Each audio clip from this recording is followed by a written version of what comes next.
So West Systems is a great way to repair a variety of boat projects. But how are you going to put this on the surface? That's where some of the West Systems application tools come in. And there's a whole variety, and one of the nice things is that most of these are reusable. So it starts out with something as simple as these roller covers. These are a very thin, solvent-resistant cover, and you can use it in a standard roller frame. But what's nice is that you can actually cut these and make a little foam applicator, almost like a foam brush. It's really handy if you've poured resin out or you've brushed it and you still have brush marks. You can take this and drag it across the surface and get rid of the brush marks. So these are the West Systems 800 roller covers. There are also some caulking tubes. These are empty caulking tubes, no 5200 or polysulfide inside of them. You pull out the plunger, put the resin mixture inside. Usually you'd use a thickened resin mixture. You cut off the tube to the diameter that you want. You put it in a standard caulking gun and you can squirt this into places that are otherwise inaccessible. This allows you to have, oh, I don't know, probably 10 ounces of thickened resin mixture.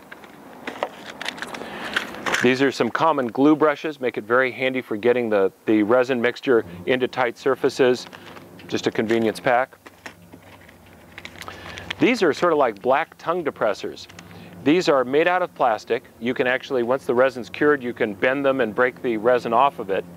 And these are used for mixing. When you're mixing it in a cup, the square end allows you to get in the corners of a square cup. The round end allows you to go into a radiused corner so that you get all the resin and all the hardener mixed up as much as possible. You can also use the round end for filleting, for putting in a quarter round surface. So you can drag it around the corner of thickened epoxy, and you can use the square end to scrape off the last little bit if you don't want to fill it. This is their number 809 notched resin spreader. And this gives you a sawtooth pattern, so as you drag it across the surface, you can leave just the right amount of resin in place. It doesn't actually leave the sawtooth shape, it all flows out, but this allows you to put a thicker or thinner coat of mixture on a surface. So you have 3 different sawtooths and then you have a smooth edge. You're always going to need some sort of scraper to apply the material and to smooth it out. These are little plastic syringes, no needles on them, just a tapered tip. And these are for injecting resin into small areas. Very, very handy. And even though they have this little rubber piston, when the resin dries, you pull them apart, break off the resin, and use them 6 or 10 times. Here's a nice series of flexible scrapers and spreaders. You can actually cut these into smaller shapes. If you want, you don't have to use the full width. These are, again, very handy for putting material on a broad surface or for scraping it off if you've got some excess.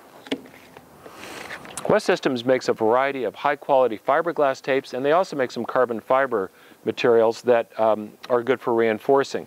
These are very high quality, and they come in various weights, widths, and so forth. So you can pick these up under the West Systems brand as well. And finally, we wouldn't be doing our job of teaching how to do this correctly if we didn't recommend using high-quality gloves. This is very low toxicity material, and frankly, a lot of people use it for years and probably don't use much personal protection. But it's always a good idea, certainly when you're sanding, to use a respirator, and when you're applying this material, to use disposable gloves. This is 4-pair. They won't get dissolved by the resin hardener mixture. Really, really a good safeguard.